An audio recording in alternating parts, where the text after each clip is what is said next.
रूस ने इतिहास का सबसे बड़ा हमला यूक्रेन पर कर दिया है 28 से 29 जून की रात को। पिछले 3 सालों से ये युद्ध चल रहा है, चौथे साल में प्रवेश भी कर चुका है, लेकिन अभी तक का सबसे बड़ा हमला माना जा रहा है, जिसमें सैकड़ों ड्रोन और कई मिसाइलों का यूज किया गया है।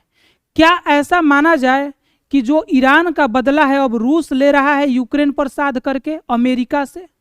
क्योंकि इस हमले में रूसी ईरानी ड्रोन का भी यूज किया गया है, और जब से ईरान और इजराइल के बीच सीज फायर हुआ है ना, तब से रूस आक्रामक हो गया है, क्योंकि रूस नहीं चाहता था कि अमेरिका जो है ईरान पर हमला करे।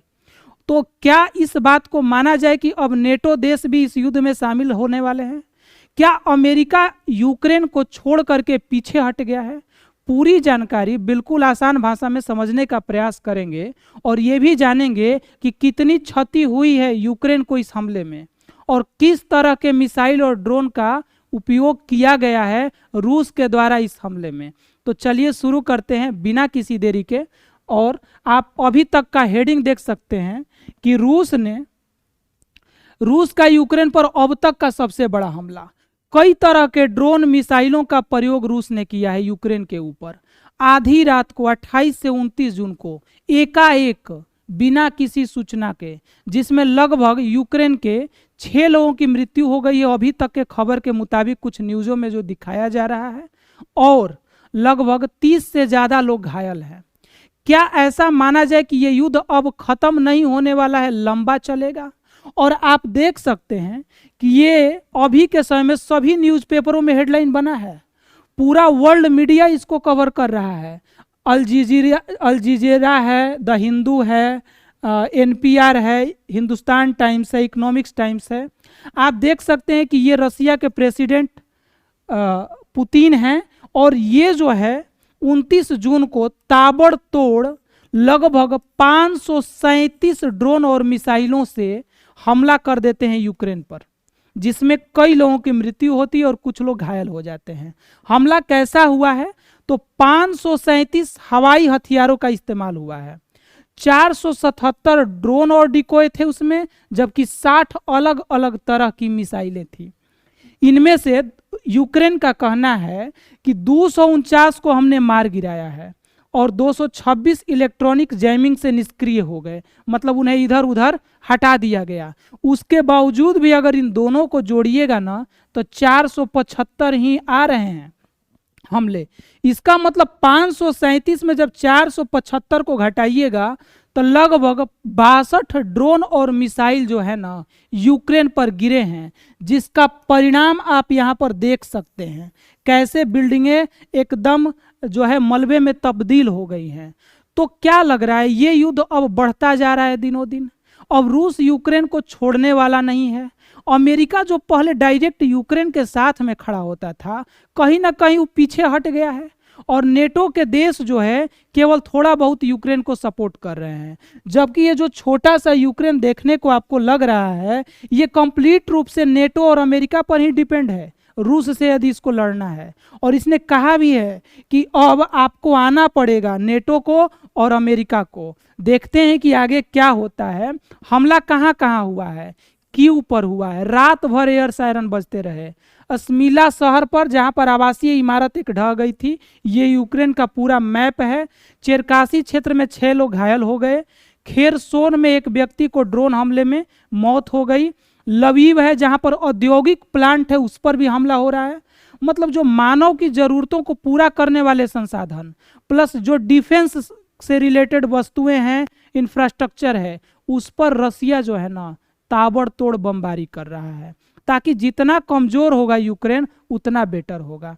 कुछ दिन पहले यूक्रेन ने भी रूस के भीतर घुस करके ड्रोन हमले किए थे, जिसमें बहुत सारे एयरबेस जो है रसिया के क्षतिग्रस्त हो गए थे, और उस समय माना जा रहा था कि रसिया नर्वस हो गया है और यूक्रेन जो है बहुत हावी हो गया है। लेकिन ये हमले अभी तक के इतिहास में सबसे बड़ा हमला है रूस और यूक्रेन के बीच के युद्ध का। माइकोलाइव में भी हुआ है और ड्रोगो बीच पर भी हुआ है। कॉलेज और 3 बहुमंजिला इमारतों को नुकसान पहुंचा है। किस तरह के ड्रोन और हथियार यूज किए गए हैं? तो यूक्रेन के राष्ट्रपति का कहना है कि लगभग अभी तक 500 प्रकार के जो है हथियारों का प्रयोग किया गया है, लेकिन इस हमले में ड्रोन अधिकतर रूसी ईरानी, अब ये नाम आता है तो आपको ये लग सकता है कि जो रूस ईरान को समर्थन कर रहा था और रूस की बात न मानकर अमेरिका ने ईरान पर बम बरसाए और उसके बाद सीज फायर करवा दिया, उसके बाद से जाहिर सी बात है कि रसिया क्रोधित है और उस क्रोध का बदला रसिया जो है यूक्रेन पर बम बरसा कर ले रहा है, इसमें कोई संदेह नहीं है। मिसाइलें दोनों तरह की लगाई गई हैं, मतलब बरसाए गए हैं, बैलिस्टिक मिसाइलें और क्रूज मिसाइलें। ग्लाइड बम का भी प्रयोग किया गया है और यूक्रेन का कहना है कि एक सप्ताह में लगभग 1100 से ज़्यादा उपयोग किए गए हैं। मतलब थोड़े बहुत रोज बमबारी हो रही है एक दो दिन गैप करके, लेकिन ये सबसे बड़ा हमला था, इसलिए न्यूज़ जो है कवर कर रहा था। राष्ट्रपति जो जेलेंस्की हैं, यूक्रेन के राष्ट्रपति, उन्होंने एक संदेश दिया है और बताया है कि रूसी हमले जीवन को बनाए रखने वाले सभी संसाधनों को निशाना बना रहे हैं। मतलब इनका कहना है कि खाली सेना पर और सेना के जगहों पर हमला नहीं हो रहा है, जो भी जीवन के लिए जरूरी महत्वपूर्ण संसाधन हैं उन सभी इंफ्रास्ट्रक्चर पर हमले किए जा रहे हैं, जो कि अच्छा नहीं है। हमारे पास तीसरा F-16 खो गया, इसका मतलब ये हुआ कि अमेरिका का दिया हुआ नेटो के द्वारा प्राप्त यूक्रेन को जो F-16 एयरक्राफ्ट था ना, उसको भी इस हमले में मार गिराया गया है और उसमें एक जो है पायलट की मौत भी हो गई है। वो पायलट लोगों को बचाने के चक्कर में अपनी जान उसने गंवा दी, क्योंकि अगर वो एयरक्राफ्ट गिरता शहर में तो कई लोगों की मृत्यु होती।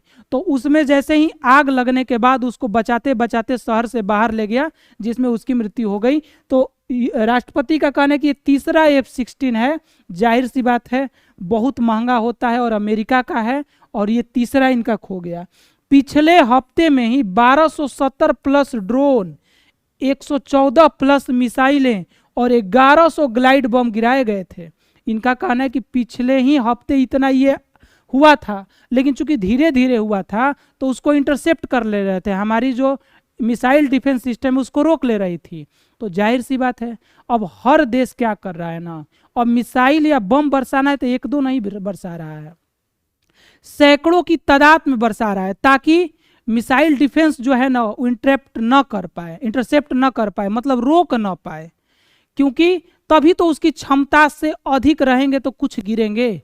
अगर आप दायरे में मारिएगा 10, 15, 20 तो उसको तो रोका जा सकता है। तो आप देखिए इजराइल और ईरान के बीच का युद्ध हो, चाहे अब रूस और यूक्रेन के बीच का हो, अब जब भी हमले हो रहे हैं तो सैकड़ों ड्रोन और मिसाइलों के साथ हो रहे हैं। हमें हवाई रक्षा को मजबूत करना होगा। अच्छा, हवाई रक्षा को मजबूत करना होगा और हमें, मतलब ये संकेत कर रहे हैं नेटो के तरफ और अमेरिका के तरफ, और कह रहा है कि अमेरिकी प्रणाली चाहिए, खरीदने को तैयार है। पूरी दुनिया को आक्रामक रूस पर दबाव डालना चाहिए, और ये भी अब जो फड़फड़ा रहे थे पहले, अब कह रहे हैं कि नहीं, इस तरह का अब चीज़ें जो है रुकनी चाहिए और दुनिया को इसमें हस्तक्षेप करना चाहिए।